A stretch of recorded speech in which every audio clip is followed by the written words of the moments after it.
La evolución borró a la especie humana equivocada.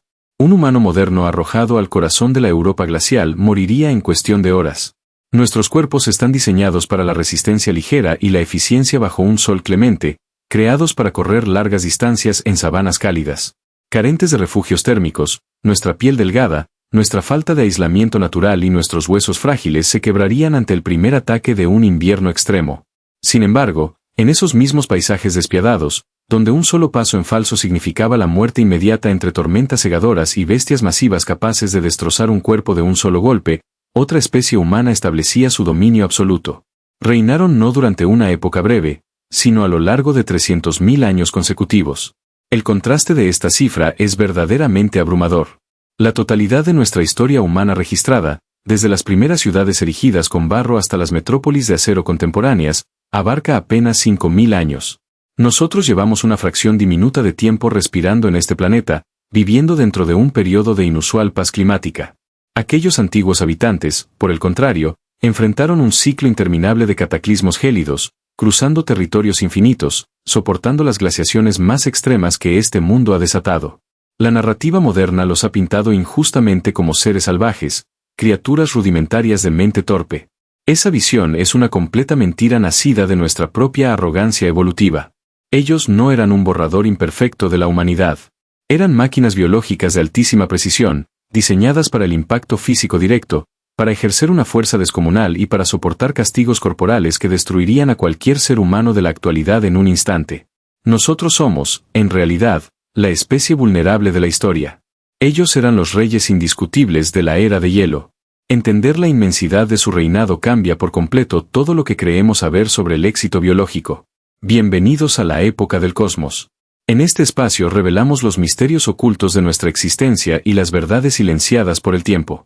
Si comparten este deseo por descubrir la historia que yace bajo el hielo y las estrellas, pueden suscribirse al canal y activar la campana de notificaciones para no perderse ninguna nueva exploración. Hoy desentrañaremos la grandeza real de nuestros parientes perdidos. Descender bajo la superficie de la Tierra es adentrarse en un dominio completamente ajeno a la vida biológica normal. En el suroeste del territorio francés, existe una caverna inmensa y laberíntica. La oscuridad allí no es simplemente la ausencia natural de luz solar, es una entidad física, pesada, opresiva y asfixiante. Atravesar sus pasadizos estrechos cubiertos de humedad constante requiere un esfuerzo mental y físico verdaderamente agotador. Avanzar 336 metros hacia las profundidades heladas de esa montaña significa abandonar de tajo cualquier conexión con el viento, el cielo o el mundo exterior conocido.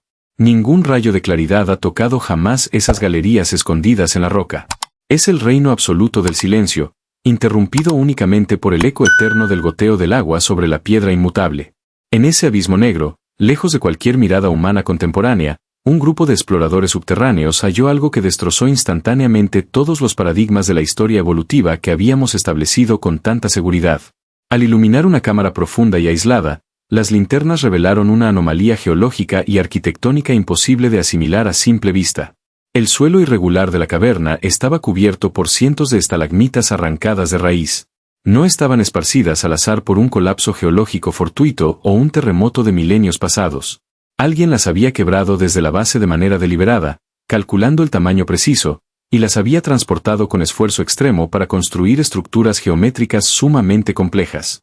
Dos enormes anillos circulares dominaban por completo el espacio interior, formados por pesados fragmentos de roca cuidadosamente apilados, apuntalados y entrelazados entre sí con una maestría indudable. Había piezas más pequeñas dispuestas con exactitud milimétrica para dar soporte y estabilidad a las paredes de este extraño monumento subterráneo. Al observar con un escrutinio mayor, las rocas mostraban marcas innegables de exposición intensa al calor. Alguien encendió hogueras directamente sobre los muros de piedra construidos en el corazón de la oscuridad absoluta. Durante un largo periodo, la élite de la comunidad científica no supo cómo clasificar ni comprender este descubrimiento monumental. Parecía la obra inconfundible de una sociedad humana avanzada, un espacio ceremonial enigmático o un proyecto de ingeniería primigenia meticulosamente diseñado. La respuesta definitiva llegó mucho tiempo después mediante técnicas modernas de datación radiométrica, revelando un periodo temporal que congeló la sangre de los arqueólogos más experimentados. Estas construcciones monumentales fueron erigidas hace 176.000 años exactos. El impacto que genera esa cifra es verdaderamente devastador para nuestro ego. En aquel momento remoto de la prehistoria salvaje, el humano moderno, nuestra propia especie supuestamente superior, ni siquiera había soñado con pisar el continente europeo. Faltaban más de 100.000 años para que nuestros ancestros directos asomaran sus rostros en esas tierras congeladas. Solo existía una única especie habitando esas llanuras heladas y esos valles traicioneros. Fueron ellos, los eternos subestimados por la ciencia popular. El nivel de planificación cognitiva requerido para ejecutar semejante hazaña resulta abrumador y desafía cualquier prejuicio establecido. Adentrarse a tal profundidad exige fuentes de luz constantes, portátiles y completamente confiables. Requería un conocimiento técnico y químico profundo sobre cómo mantener las llamas vivas bajo tierra sin agotar el oxígeno de la cámara ni asfixiarse fatalmente con la acumulación de humo tóxico. Romper formaciones rocosas sólidas demandaba una fuerza física colosal, herramientas líticas especializadas y una coordinación grupal impecable y sostenida. Un grupo entero de individuos se organizó metódicamente, delegó tareas específicas, preparó materiales combustibles pesados y marchó hacia el abismo negro con un propósito inquebrantable. Trabajaron hombro con hombro durante horas o días interminables en la negrura envolvente para levantar muros de piedra maciza sin ninguna utilidad práctica evidente para el mundo exterior. Aquí radica el mayor golpe a nuestra arrogancia como la supuesta cúspide de la inteligencia terrenal. Nadie camina un tercio de kilómetro hacia las oscuras y peligrosas entrañas de una montaña inestable para refugiarse del frío invernal. Las zonas cercanas a la entrada de la cueva habrían ofrecido una protección térmica infinitamente mejor, ventilación natural y una vía de escape segura contra los depredadores. Nadie construye pesados altares circulares subterráneos para procesar carne cazada o almacenar recursos alimenticios básicos. Todo en ese espacio misterioso carece de la más mínima función básica de supervivencia material. El propósito de esos anillos de piedra escapa por completo a la necesidad biológica pura y entra de lleno, de forma majestuosa, en el terreno del simbolismo, de lo abstracto, del pensamiento sumamente complejo y muy probablemente del rito solemne. Esa cámara oculta en el tiempo demuestra de forma irrefutable que estos seres excepcionales albergaban un mundo interior vasto, rico y profundamente enigmático. Poseían la capacidad intrínseca de concebir y ejecutar proyectos comunitarios a gran escala que no les otorgaban calorías adicionales, ni calor directo para sus clanes, ni protección táctica. Movilizaron energía preciosa en medio de una era glacial implacable e imperdonable simplemente para crear algo que iba mucho más allá de la materia inmediata y la supervivencia diaria. El descubrimiento es un testimonio silencioso pero ensordecedor que convierte a una supuesta bestia primitiva en un verdadero arquitecto de lo invisible, un ser completamente capaz de buscar un significado trascendental en las profundidades más oscuras del mundo. La anatomía ósea desenterrada por los paleoantropólogos no miente, aunque nuestras interpretaciones iniciales hayan estado nubladas por un profundo y arraigado sesgo de superioridad. Al examinar de cerca los fémures, las clavículas y las vértebras fosilizadas, emerge un diseño biomecánico que desafía todo lo que consideramos el estándar anatómico humano. Sus huesos eran notablemente más gruesos, densos y pesados que los nuestros. Cada centímetro de su esqueleto revela marcadas zonas de inserción muscular que indican una fuerza física absolutamente arrolladora. No se trataba de una musculatura inflada de manera superficial, sino de un tejido denso y compacto, moldeado por la necesidad imperiosa de generar ráfagas de potencia extrema y mantener una resistencia inquebrantable frente a las fuerzas más hostiles de la naturaleza intacta. El torso de estos individuos presentaba una forma de barril, con una caja torácica que se ensanchaba en su base de una manera que resulta extraña para nuestra fisionomía. Esta amplitud no era un defecto estético ni una tosquedad, sino una solución evolutiva magistral para albergar pulmones de una capacidad monumental. Respirar el aire helado y denso de las estepas boreales exigía un procesamiento de oxígeno muy superior al de cualquier habitante contemporáneo del planeta. Sus cuerpos funcionaban como auténticas calderas biológicas que necesitaban quemar inmensas cantidades de calorías diarias simplemente para mantener la temperatura basal en un entorno que amenazaba de forma constante con congelar la sangre en sus venas. Ese pecho ancho y profundo era el motor inagotable que impulsaba a una criatura diseñada para el máximo rendimiento sostenido en el peor de los climas imaginables. Al observar sus extremidades superiores e inferiores, los biólogos se topan con proporciones fascinantes que obedecen a principios físicos y termodinámicos inmutables. Los antebrazos y las pantorrillas eran significativamente más cortos en relación con el resto del brazo y la pierna. Aquí es donde la biología aplica con un rigor implacable lo que la ciencia define como las reglas de adaptación climática estricta. En parajes gélidos, un cuerpo alto, de complexión delgada y de extremidades largas, exactamente como el del humano moderno promedio, representa una sentencia de muerte biológica, ya que maximiza la superficie de piel expuesta, facilitando una pérdida de calor radiante que desemboca velozmente en hipotermia. En marcado contraste, un cuerpo compacto, de extremidades cortas y tronco robusto, minimiza el área de superficie en relación con el volumen total. Retenían el calor vital con una eficiencia tan asombrosa que les permitía patrullar paisajes nevados donde nosotros habríamos perecido ateridos. La estructura facial en sí misma era otra obra maestra de la ingeniería climática impuesta por la evolución. Sus fosas nasales eran amplias, prominentes y profundamente esculpidas en el hueso maxilar. Ese rostro proyectado hacia adelante y esas enormes cavidades nasales funcionaban como un radiador interno de alta potencia. Al inhalar el viento a temperaturas bajo cero de las ventiscas invernales, los senos nasales expandidos calentaban y humidificaban velozmente el flujo de oxígeno antes de que éste alcanzara los delicados tejidos internos de los pulmones. Si cualquiera de nosotros respirara ese mismo aire cortante con nuestra cavidad nasal reducida, el frío extremo provocaría lesiones pulmonares letales a corto plazo. Ellos procesaban la atmósfera más agresiva con una impunidad biológica total. Las manos de estos formidables habitantes revelan otra faceta de su diseño llevado al extremo.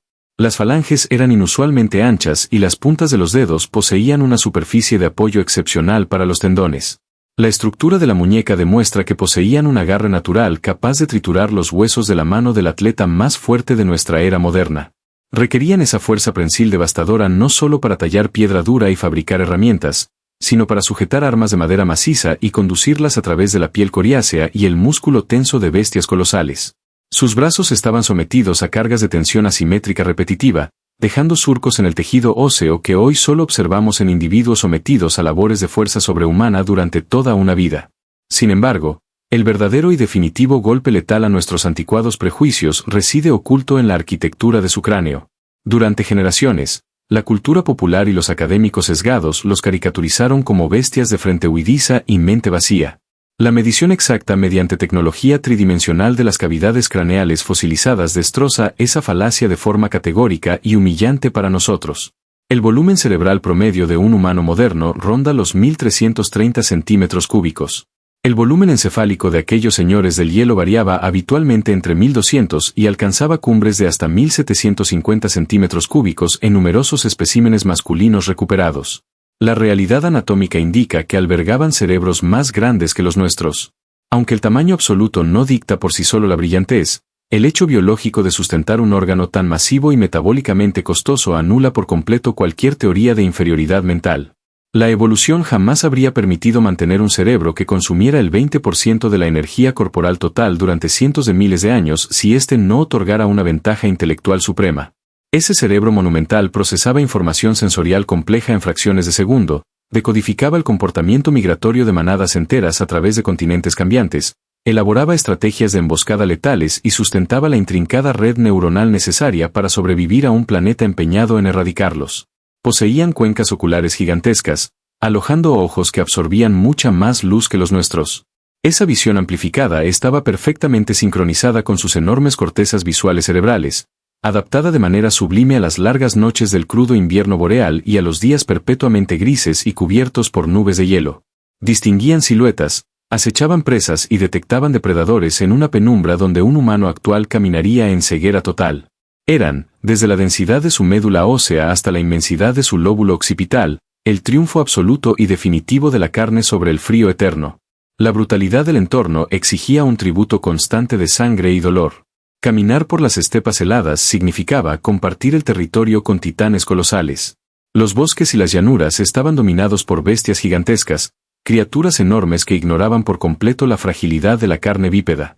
En ese mundo implacable, conseguir alimento no era una simple tarea de recolección pacífica bajo cielos despejados. Era una declaración de guerra diaria contra la megafauna más peligrosa que el planeta albergaba en aquel entonces. Los elefantes de colmillos rectos, verdaderas montañas ambulantes de músculos y furia, pesaban más de 10 toneladas y poseían una fuerza destructiva insuperable. Los mamuts lanudos y los osos cavernarios representaban amenazas letales ante las cuales cualquier error de cálculo físico o táctico significaba una aniquilación instantánea para el cazador. Ellos no cazaban desde la seguridad térmica de la distancia. La evidencia arqueológica oculta en las puntas líticas revela una coreografía letal basada en el contacto físico directo. Carecían de arcos veloces o jabalinas ligeras diseñadas para volar por los aires y herir desde lejos. Sus armas eran lanzas gruesas y pesadas de madera maciza coronadas con puntas de piedra afiladas, instrumentos creados específicamente para ser empujados con una fuerza brutal directamente contra el tórax de la presa. Enfrentar a un animal masivo implicaba acercarse lo suficiente para oler su aliento caliente en el aire gélido, sentir el calor opresivo de su sangre y mirar directamente la furia en sus ojos salvajes antes de asestar el golpe mortal. Debían aferrar sus armas con ambas manos y utilizar el impulso entero de sus cuerpos compactos para perforar la piel gruesa, esquivando al mismo tiempo colmillos inmensos y garras diseñadas por la naturaleza para destrozar cráneos. El precio altísimo de esta estrategia de combate cuerpo a cuerpo quedó grabado para siempre en la superficie misma de sus propios esqueletos. Al analizar los restos óseos recuperados a lo largo y ancho del continente europeo, los patólogos forenses descubrieron un catálogo espeluznante de traumas físicos severos. Las fracturas curadas en los cráneos, las costillas astilladas en múltiples fragmentos y los huesos de las extremidades rotos cuentan una historia innegable de violencia extrema y colisiones devastadoras. Los investigadores modernos compararon estos patrones específicos de lesiones prehistóricas con los registros médicos actuales y encontraron una coincidencia verdaderamente perturbadora. El nivel de daño corporal que estos individuos soportaban de manera regular es casi idéntico al que sufren los jinetes de rodeo profesionales de nuestra época contemporánea. Recibían golpes aplastantes, caídas terribles y embestidas violentas de bestias monumentales que se negaban rotundamente a morir sin luchar hasta el último aliento. Esa incesante acumulación de heridas atroces debería pintar el cuadro lógico de una sociedad puramente despiadada, un clan oscuro donde solo los individuos más fuertes y ágiles tenían el derecho absoluto de respirar y consumir los recursos vitales. La naturaleza salvaje dicta una regla inquebrantable en la cual el eslabón débil, aquel que pierde su capacidad reproductiva o su destreza para huir rápidamente, se convierte de inmediato en un lastre y perece abandonado por su propia sangre. Sin embargo, el silencio sepulcral de ciertas cavernas orientales resguarda un testimonio que destruye por completo esa noción fría, mecánica y darwiniana. En las alturas remotas de las montañas de Zagros, ubicadas en el actual territorio iraquí, existe un lugar reverenciado por la ciencia moderna conocido como la Cueva de Sanidar. Los restos exhumados con extremo cuidado en ese antiguo refugio de piedra revelaron la existencia de un hombre adulto que desafió todas las leyes lógicas de la supervivencia primitiva. Este individuo particular presentaba un historial clínico tan severamente doloroso que resulta casi milagroso contemplar la persistencia de sus huesos. El lado izquierdo de su cráneo mostraba una fractura masiva por aplastamiento, una herida contundente y antigua que alteró drásticamente la forma de su órbita ocular y lo dejó completamente ciego de un ojo. Su brazo derecho estaba marchito, fracturado en múltiples secciones durante los años de su juventud y sanado de una manera irregular que dejó la extremidad atrofiada, encogida e inútil para el resto de sus largos días. Las extremidades inferiores revelaban un daño degenerativo profundo que le causaba punzadas constantes de dolor y lo obligaba a caminar arrastrando los pies con una cojera limitante. Cualquiera de estas lesiones por separado habría representado una sentencia de muerte rápida e ineludible en la soledad inmensa de la estepa glacial invernal. Un recolector ciego de un flanco, carente de la capacidad motriz para empuñar una pesada lanza defensiva con ambas manos y sin la velocidad en las piernas necesaria para escapar del ataque de un depredador hambriento, carecía de toda utilidad práctica para el sustento material del grupo. A pesar de acarrear todo ese enorme sufrimiento anatómico crónico, el habitante de Sanidar no murió joven ni fue abandonado a la intemperie para ser devorado por los lobos temibles de la noche. Los análisis paleopatológicos determinaron con asombrosa precisión que alcanzó una edad que oscilaba entre los 40 y los 50 años de vida. Alcanzar medio siglo de existencia cronológica en aquellas brutales condiciones climáticas era un triunfo demográfico extraordinario incluso para el guerrero más formidable y sano de la tribu. La supervivencia prolongada de este anciano destrozado físicamente encierra la revelación más hermosa, desgarradora y profunda sobre la verdadera alma de estos antiguos reyes del hielo. Él no pudo rastrear ni cazar un solo mamífero durante varias décadas continuas. Él no poseía la fuerza articular para cargar la pesada leña del fuego sagrado ni para defender la entrada de la caverna ante las amenazas externas. Para que él lograra conocer la vejez, alguien más tuvo que asumir voluntariamente su enorme carga de supervivencia. Otros miembros vigorosos del clan cazaron raciones extra para él, cortaron pacientemente su carne, premasticaron sus bocados duros cuando sus dientes desgastados fallaban y, lo más importante, adaptaron el ritmo incesante de sus extensas marchas migratorias estacionales para que el anciano lisiado pudiera mantener el paso lento del grupo nómada. Compartieron su comida ganada con el riesgo inminente de perder la vida y sacrificaron la eficiencia táctica de toda la banda por el simple propósito moral de mantener con vida a un compañero frágil. Esta entrega incondicional y sostenida hacia un individuo que no aportaba el más mínimo beneficio material tangible demuestra que la semilla de la piedad no floreció únicamente con el nacimiento de nuestra especie moderna. Debajo de esos torsos gruesos, detrás de esos rostros duros marcados por cicatrices imborrables y oculto bajo la ferocidad absoluta requerida para aniquilar bestias de proporciones titánicas, latía un espíritu capaz de albergar una ternura inmensa. Cuidaban celosamente a sus enfermos incurables, protegían a sus hermanos lisiados con sus propios escudos de hueso y veneraban el vínculo de la existencia humana mucho más allá de la mera utilidad utilitaria o reproductiva. Poseían un tejido emocional tan avanzado y vibrante que eclipsa para siempre la brutalidad de su paisaje helado, regalándonos una lección magistral sobre el significado auténtico de la compasión universal. El declive definitivo de estos gigantes del hielo comenzó de una forma casi imperceptible. Hace aproximadamente 45.000 años, un evento sin precedentes alteró para siempre el equilibrio biológico del continente europeo. Una nueva figura irrumpió en los horizontes nevados. Eran más altos, de complexión mucho más ligera y avanzaban portando herramientas talladas con técnicas completamente desconocidas en esas tierras. Dos ramas distintas de la evolución humana convergieron en el mismo espacio y tiempo. Se observaron desde la distancia a través de los vastos valles invernales, evitaron el contacto directo durante generaciones, pero el destino geográfico dictaba que eventualmente cruzarían sus caminos de manera íntima y definitiva. La cultura popular ha tendido a explicar este encuentro como un choque violento, una guerra prehistórica de conquista donde nuestra especie aniquiló a los antiguos moradores mediante la superioridad armamentística. Esa narrativa bélica es completamente falsa y carece de sustento arqueológico firme. No existió un conflicto sangriento a gran escala ni una masacre sistemática que diezmara las poblaciones de las estepas boreales. La desaparición de los dueños originales del territorio fue un proceso mucho más silencioso, sumamente lento y dolorosamente complejo. Resulta profundamente más perturbador comprender que la extinción no llegó a punta de lanza, sino a través de pequeñas desventajas invisibles acumuladas de manera implacable a lo largo de los milenios. A pesar de su inmensa fortaleza física y su adaptación impecable al frío extremo, poseían una vulnerabilidad estructural fatal que residía en su tejido demográfico. Sus poblaciones totales eran minúsculas. A lo largo de toda Eurasia Occidental, la cantidad de individuos vivos en cualquier momento dado apenas sumaba unas pocas decenas de miles. Estos clanes vivían crónicamente aislados, separados por cientos de kilómetros de paisajes vacíos y barreras naturales formidables. Los análisis genéticos contemporáneos revelan las profundas cicatrices de este confinamiento territorial extremo, mostrando niveles alarmantes de endogamia. La reproducción repetida entre parientes cercanos durante innumerables ciclos invernales debilitó progresivamente su diversidad genética, mermando su capacidad intrínseca para enfrentar enfermedades emergentes o adaptarse velozmente a los cambios ambientales repentinos. En marcado contraste, los recién llegados operaban bajo un sistema social auténticamente revolucionario. Los vestigios materiales de nuestra propia especie demuestran una conectividad sin precedentes en la historia natural. Los investigadores descubren constantemente conchas marinas ornamentales a cientos de kilómetros de las costas originales y piedras exóticas talladas sumamente lejos de sus canteras de origen. Estos objetos inanimados son la prueba irrefutable de un intercambio fluido de bienes a larga distancia. Lo que fluía a través de esas rutas primitivas invisibles no eran simples adornos o pedernales afilados, era información vital. Cuando un grupo humano moderno descubría una nueva fuente de alimento o inventaba un método de caza más eficiente, ese conocimiento invaluable no moría con ellos.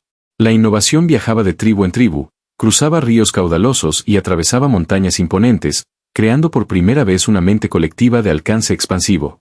Para los primeros habitantes de la tundra, el flujo del conocimiento era estrictamente local y hermético. Si un cazador brillante diseñaba un método superior para rastrear presas esquivas, esa genialidad nacía y moría dentro de los límites estrechos de su pequeño valle. Sus herramientas líticas, aunque perfectamente funcionales, permanecieron virtualmente idénticas durante ciclos de milenios enteros. No fracasaron por falta de inteligencia cognitiva, sino por la carencia absoluta de una red social amplia que pudiera sustentar, acumular y propagar el progreso técnico continuo. Enfrentados a competidores ágiles que compartían secretos de supervivencia a nivel intercontinental, la fuerza física descomunal y el valor individual comenzaron a perder relevancia táctica rápidamente. El golpe de gracia provino del cielo mismo. Los últimos milenios de su prolongada existencia coincidieron con uno de los periodos de inestabilidad climática más violentos y caóticos que haya registrado nuestro mundo. El entorno oscilaba erráticamente entre el frío severo y el frío absoluto.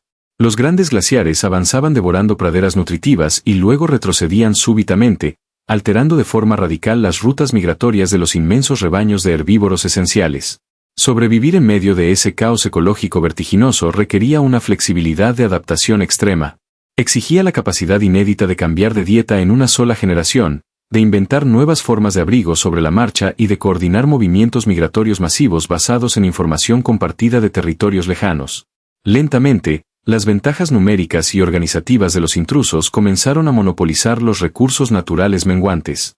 Un bosque tupido que había sido el coto de caza exclusivo de un linaje antiguo durante decenas de generaciones repentinamente ofrecía menos presas, no debido a una extinción misteriosa de la fauna, sino porque otra banda humana, mucho más numerosa y comunicativa, había interceptado estratégicamente a las manadas unas semanas antes. Las cavernas más secas y protegidas que servían como refugios de invierno indispensables aparecían ocupadas cuando las familias tradicionales llegaban agotadas tras las primeras nevadas. Nadie declaró fronteras explícitas ni levantó muros defensivos físicos, pero el desplazamiento territorial fue inexorable y continuo. El espacio vital se contrajo trágicamente milímetro a milímetro. Las poblaciones pequeñas se volvieron aún más vulnerables, acorraladas gradualmente en refugios geográficos cada vez más remotos e inhóspitos cerca del mar. Algunos grupos marginales periféricos simplemente fueron absorbidos genéticamente por las comunidades invasoras dominantes. Otros se aislaron de manera definitiva hasta que el número de miembros fértiles cayó bruscamente por debajo del umbral biológico necesario para sostener el linaje. Un clan entero pereció congelado en silencio tras un invierno inusualmente largo. Otra familia se desvaneció de la tierra al no lograr acumular suficientes provisiones otoñales para alimentar a sus crías. Desaparecieron un valle a la vez, una fogata apagada a la vez. Hace aproximadamente 40.000 años, el registro arqueológico europeo se sumió en un silencio profundo, sepulcral y definitivo, cerrando melancólicamente la era soberana de los seres más extraordinariamente fuertes que la evolución humana jamás haya forjado. La historia tradicional afirma categóricamente que aquellos reyes del hielo se extinguieron por completo, borrados de la faz del planeta por nuestra aparente superioridad evolutiva. Esa conclusión es una verdad a medias, una ilusión que oculta uno de los giros biológicos más fascinantes de nuestra propia existencia. La desaparición nunca fue un corte limpio y absoluto en el árbol de la vida. Las dos ramas de la humanidad no se limitaron a competir fríamente por los escasos recursos de los valles invernales. Durante un periodo extenso que abarcó aproximadamente 7.000 años, un tiempo asombrosamente largo que supera con creces toda nuestra historia escrita, individuos de ambos grupos se encontraron, convivieron y formaron lazos íntimos. Tuvieron descendencia conjunta. Esos niños nacieron y crecieron dentro de las tribus de los humanos modernos, portando en su interior fragmentos invisibles de una estirpe que el mundo exterior creía perdida para siempre. A través del lento e imparable avance de miles de generaciones, ese legado ancestral no se disipó en el viento helado de la prehistoria. Se mezcló mediante la biología natural, fluyendo silenciosamente por las venas de los nuevos pobladores del globo. Hoy en día, la abrumadora mayoría de las personas vivas albergan entre un 1 y un 2% de esa herencia milenaria en cada célula de su cuerpo. Esa proporción suena minúscula a simple vista, pero al sumar esos diminutos rastros esparcidos entre miles de millones de habitantes actuales, el resultado resulta colosal. Casi el 40% del genoma total de aquellos colosos del frío sigue intacto, caminando sobre la Tierra moderna bajo el calor del Sol. Estos fragmentos milenarios no son reliquias muertas del pasado. Son secuencias vivas que moldean activamente nuestras vidas cotidianas. Definen la intensidad con la que nuestro sistema inmunológico combate las enfermedades actuales y alteran sutilmente nuestra sensibilidad ante el dolor físico. La evolución, al final del inmenso ciclo de las glaciaciones, no borró a la especie equivocada. Simplemente tomó su asombrosa resistencia, su fuerza silenciosa y su adaptabilidad insuperable, disolviéndola dentro de nosotros para asegurar nuestra propia supervivencia futura. Nosotros somos su monumento vivo. Si esta revelación sobre la verdadera historia de nuestra sangre ha cambiado tu perspectiva del pasado, te invito a suscribirte a la época del cosmos y activar las notificaciones. Comparte este viaje en tus redes sociales y haz que tus amigos y familiares descubran el antiguo legado que todos llevamos dentro. Me encantaría conocer tu visión. Deja tu opinión personal en los comentarios y cuéntame qué sientes al saber que una parte de aquellos gigantes del hielo aún vive en ti. Sigamos descubriendo juntos los misterios de nuestra existencia.